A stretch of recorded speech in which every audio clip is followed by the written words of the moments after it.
नमस्कार, मेरा नाम ज्ञानेश्वर है और आप देख रहे हैं खबरों के पीछे। रोज रात 9 बजे एक नई कहानी लेकर हम आपके सामने हाजिर होते हैं। तो आज हम और आप हैं खबरों के पीछे के एपिसोड नंबर 110 में, मतलब 110 में। देखिए, जैसा मैंने कहा था कि शहाबुद्दीन की श्रृंखला खत्म करने के बाद मुजफ्फरपुर के हेमंत शाही और बेगूसराय के कामदेव सिंह की कहानी शुरू करेंगे। वह भी जल्द ही शुरू करने जा रहे हैं। थोड़ा सा रिसर्च वर्क बचा है, लेकिन इसके पहले एक बहुत ही ज़रूरी जानकारी आपसे शेयर करना मुझे आवश्यक लगा। वजह कि यह बिहार के लिए खतरनाक है, हमारे आपके लिए खतरनाक है। आज हम कहानी बताने जा रहे हैं कि वो कौन सा सिंडिकेट है जो कई जिलों के कई गांवों में नौजवान लड़कों को मुफ्त में, फोकट में, फ्री में मोटरसाइकिल बांट रहा है और फिर इसके बदले वो इन नौजवानों से, युवाओं से करा क्या रहा है। फिर आखिर में खूनी लड़ाई कैसे शुरू हो रही है। यह जो मॉडस ऑपरेंडी है नया, इस पर गौर किया जाना बहुत ही आवश्यक है। तो ये कहानी आपको हम आज ही सुना रहे हैं। इसके पहले आपसे मेरा एक विनम्र अनुरोध कि यदि अब तक आपने हमारे YouTube चैनल खबरों के पीछे, जिसमें रोज़ आपको अपराध की कई अनकही कहानियों को हम सुनाते हैं, उसे सब्सक्राइब नहीं किया है तो ज़रूर कर लीजिएगा। और यदि इस वीडियो को आप फेसबुक पेज के माध्यम से देख रहे हैं तो पेज को लाइक या फॉलो कीजिएगा। एक अनुरोध और भी कि यदि आप मेरे साथ कोई कहानी साझा करना चाहते हैं, कोई जानकारी देना चाहते हैं, कोई सुझाव देना चाहते हैं, तो मुझसे आप सीधे तौर पर जुड़ सकते हैं। आप मुझे gyaneshwarlive@gmail.com पर मेल करें, संक्षिप्त जानकारी दें, अपना नंबर भी लिखें। आवश्यक होने पर हम आपसे संपर्क करेंगे। आपकी पहचान को हम गोपनीय रखते हैं। तो चलिए कहानी शुरू करते हैं आज की, कि ये कौन से लोग हैं जो मुफ्त में मोटरसाइकिल बांट रहे हैं, अपाची बांट रहे हैं, और कहां बांटा जा रहा है, क्यों बांटा जा रहा है।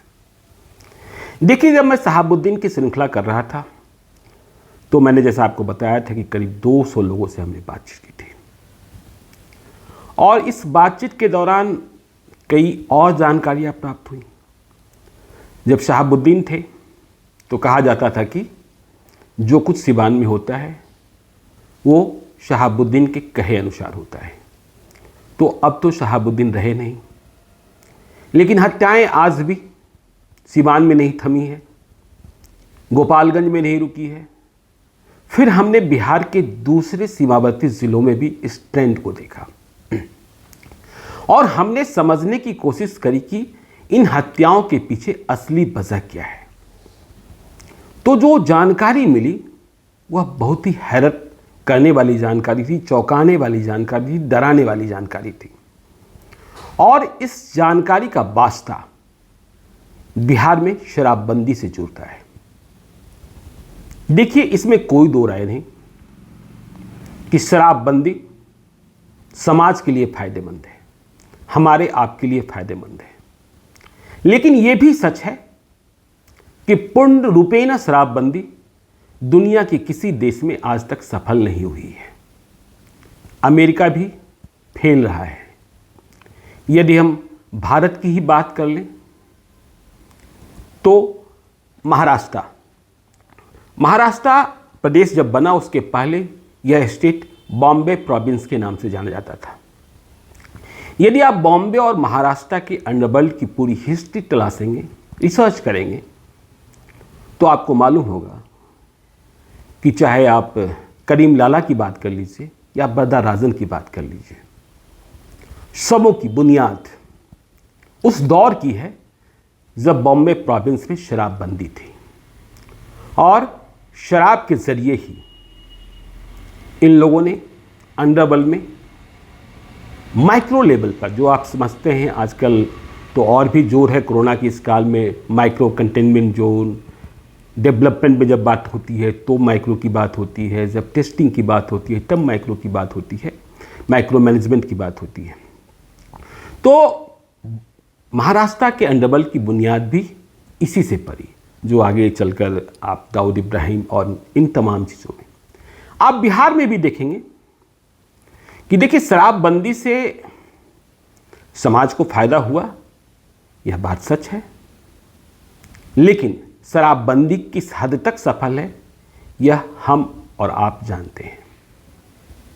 इस शराबबंदी की वजह से पुलिस वाले तो लाल ही हो गए, उनके घरों में नोट छापने की मशीन आ गई और अंडरवर्ल्ड में, जिसे आप जराइम की दुनिया कहते हैं, अपराध की दुनिया कहते हैं, वहाँ भी एक बहुत ही मजबूत सिंडिकेट पैदा हुआ माइक्रो लेवल पर।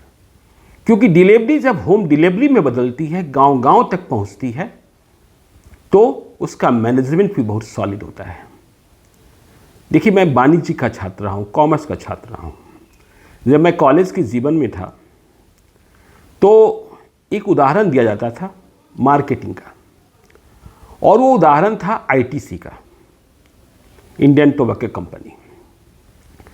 तो उस वक्त यह बताया जाता था कि आप देश के किसी भाग में चले जाएं, चाहे वो समंदर का किनारा हो, बीच समंदर हो, टापू हो, पहाड़ हो, वहाँ आपको पनामा सिगरेट जरूर ही मिल जाएगा।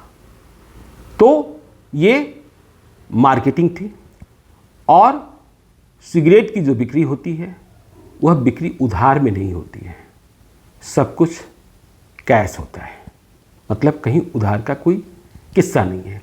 तो ठीक इसी प्रकार से बिहार में भी जो शराब की डिलीवरी है वो होम डिलीवरी तक पहुंच गई है। तो ये कैसे पहुंची है, ये मार्केटिंग नेटवर्क कैसे पैदा हुआ? सरकार ने तो बनाया नहीं, किसी कंपनी ने बनाई नहीं, तो ये नेटवर्क बनाया सिंडिकेट ने, शराब सिंडिकेट ने। तो जब मैं स्टडी कर रहा था, लोगों से बातें कर रहा था, हत्याओं की वजह जान रहा था, अपराध की वजह जान रहा था, तो जानकारी ये आई कि जो सीमावर्ती जिले हैं बिहार के, बॉर्डर के, चाहे उत्तर प्रदेश के हों, चाहे झारखंड के हों, चाहे बंगाल के हों, वहाँ एक ट्रेंड बना है, मॉडस ऑपरेंडी तैयार हुआ है, और यह तैयारी की है शराब माफिया ने। देखिए, जब कभी आप शराब की जब्ती की खबर प्राप्त करते हैं, जानकारी हासिल करते हैं, तो आपको ऐसे मौके कम ही दिखे होंगे या ऐसी खबरें कम ही दिखाई पड़ी होगी कि इंटर स्टेट जो चेकिंग पॉइंट्स हैं या नाका हैं, मतलब बिहार में प्रवेश करने का या बाहर निकलने का किसी भी प्रदेश से, वहाँ उस नाके पर बड़ी जब्ती हुई हो। ऐसे उदाहरण आपको कम मिलेंगे। तो क्यों नहीं होती है जब्ती? वहाँ जब्ती होती भी है तो भीतर आने के बाद क्यों होती है? जबकि मैं जब्ती के पीछे भी खेला देखता हूँ, बड़ा खेला देखता हूँ। तो देखिए, मेरा मानना है कि जो ये नाके हैं एंट्री और एग्जिट के दूसरे प्रदेशों से, वहाँ ये जो शराब माफिया है, शराब सिंडिकेट है, उसकी व्यवस्था बहुत टाइट है। वहाँ खाद पानी समय से, जुगाड़ पानी तरीके से, सब कुछ सेट है। अब सवाल ये पैदा होता है कि जब हम बिहार में इंटर कर गए तो फिर जहां जाना है वहां तक सुरक्षित कैसे पहुंचे? क्योंकि दूरी कम भी हो सकती है, दूरी अधिक भी हो सकती है। तो ऐसे में इस शराब माफिया ने क्या किया, जो सिंडिकेट है जिसमें करोड़ों अरबों का सौदा है, उसने गांव-गांव में जो सीमावर्ती जिले हैं वहाँ कुछ ऐसे लड़के तलाशे, बहुत पढ़े लिखे लड़के भी मिल रहे हैं क्योंकि बेकारी है, बेरोजगारी है, जिन्हें रिस्क लेने में कोई गुरेज नहीं और पैसा कमाने की चाहत हो। और ये एक ऐसा रिस्क जिसमें शुरुआत में आपको गोली चलाने की जरूरत नहीं पड़ती है, छीना झपटी करने की जरूरत नहीं पड़ती है, कोई मारकाट करने की जरूरत नहीं पड़ती है। तो सिंडिकेट भी इसी बात को समझाता है। तो सिंडिकेट क्या करता है? सिंडिकेट एक नहीं है, कई कई सिंडिकेट हैं और सभी सिंडिकेट का अपना अपना नेटवर्क है। तो जो सीमावर्ती ज़िले हैं वहाँ ये आमतौर पर 50-25 लड़कों की एक जमात क्रिएट करते हैं, गांव, विभिन्न गांवों को मिलाकर, ताकि दूरी जो है उससे मिलान बैठाया जा सके। और एक जो इनका नेटवर्क होता है, इसमें एक समय में 4 लड़के काम करते हैं। 2 मोटरसाइकिल एक्टिव होती है और ये जो मोटरसाइकिल है पहले खरीद कर ये शराब सिंडिकेट ही इन्हें देते हैं। तो गांव में वे लड़के जिनके पास कोई काम नहीं था उन्हें मोटरसाइकिल मिल जाती है, तेल पानी की व्यवस्था हो जाती है और काम कितना आसान है, आप इस बात को समझिए। इनके जिम्मे काम बस इतना है कि जहां से इन्हें बताया गया और जहां तक इन्हें बताया गया उस रास्ते में इन्हें उस ट्रक के या फिर जो भी ट्रांसपोर्टिंग का जरिया है उस गाड़ी के आगे पीछे चलना है। जो आगे चल रहा जवान होता है, लड़का होता है, उसकी मोटरसाइकिल पर भी 2 लोग सवार होते हैं। एक चला रहा होता है, दूसरा मोबाइल से बात कर रहा होता है। ये जो गाड़ी है, चाहे वो ट्रक है या और भी कुछ है, उससे 500 मीटर आगे चलता है। और जो दूसरी मोटरसाइकिल है वो ट्रक के 100 मीटर या 200 मीटर पीछे होती है। तो पीछे वाली मोटरसाइकिल पर भी 2 लड़के बैठे होते हैं, एक चला रहा होता है, दूसरा बातचीत कर रहा होता है। तो दूसरा किससे बातचीत करता है? देखिए, आगे बैठे हुए मोटरसाइकिल पर जो दूसरा लड़का है वो लगातार पीछे की मोटरसाइकिल पर जो ट्रक चल रही है और उसके पीछे जो मोटरसाइकिल है उस पर जो दूसरा लड़का बैठा है उससे बातचीत कर रहा होता है। ट्रक के ड्राइवर से या फिर जिस गाड़ी पर शराब लदी है उसके ड्राइवर से बातचीत नहीं करनी होती है। ड्राइवर को पता होता है कि मुझे आगे ले जाने वाला कौन है। तो जो आगे चल रहा होता है उसका काम बस इतना है कि वो 500 मीटर आगे चलेगा, लगातार बातचीत करता रहेगा। यदि उसे पुलिस की गाड़ी दिख गई, देखिए पुलिस महकमे में जैसा मैंने बताया आपको कि नोट छापने की मशीन हो गई है, लेकिन कुछ पुलिस वाले उनमें से ही निकल जाते हैं, अचानक कोई टपक जाता है जो पकड़ लेता है। तो जैसे ही पुलिस की गाड़ी दिखी और कोई अजनबी दिखा तो ये जो आगे चल रही मोटरसाइकिल है उस पर पीछे बैठा हुआ लड़का है, वो ट्रक के पीछे चल रही मोटरसाइकिल वाले लड़के को यह बता देता है कि आगे पुलिस है। अब क्या होगा? तो जो पीछे वाली मोटरसाइकिल है वो उस ट्रक को ओवरटेक करेगा, कोई बातचीत नहीं होनी है। जैसे ही पीछे वाली मोटरसाइकिल ने ट्रक को जिस पर शराब लदी है उसे ओवरटेक किया, ट्रक के ड्राइवर ने समझ लिया कि आगे रेड सिग्नल है, आगे नहीं जाना है। वह जल्दी से जितनी नज़दीक में कोई दूसरा रास्ता, कोई दूसरी गली, कोई टूटा फूटा मार्ग जिधर मिलेगा उधर ट्रक को मोड़ लेता है। तो इतना ही सिर्फ काम करना होता है। और ये जो दूरी जो दोनों को पार करानी है वो आधे घंटे से अधिक का सफ़र नहीं होता, आधे घंटे से 45 मिनट का सफ़र होता है।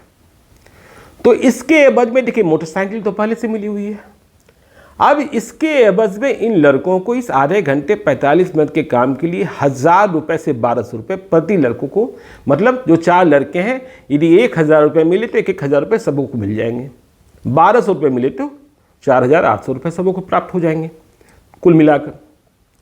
तो ऐसा करते हुए ये लड़के जो दिन भर में हैं 4-5 बार की फेरी लगा लेते हैं। तो आप समझ सकते हैं कि रोज़ की आमदनी 4000 रुपये हो गई। तो जब इनके पास पैसे आने लगते हैं तो इनका दिमाग इनको लगता है कि शॉर्टकट रास्ते से ऐसे पैसे आ रहे हैं तो और भी काम हो सकता है। और जब आपकी चाल खराब हो गई, आप मार्ग से भटक गए, आपको बिना बहुत श्रम किए पैसे आने लगे, आपको नए लड़कों की ज़रूरत पड़ने लगी, तो आप हथियार खरीदने लगते हैं। जब हथियार खरीदने लगते हैं तो गिरोह बनने लगता है।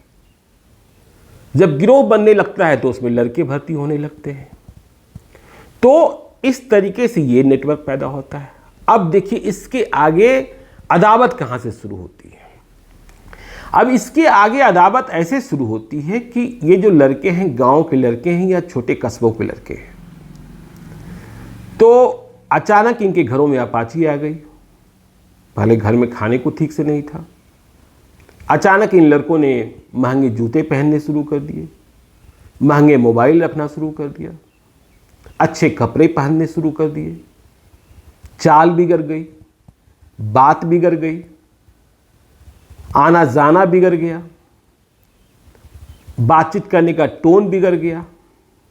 तो जो इनके पड़ोसी होते हैं या गोतिया कह लीजिए या गांव में जो जलने वाले लोग हैं, उन्हें लग जाता है कि लड़का कहीं ना कहीं बिगड़ रहा है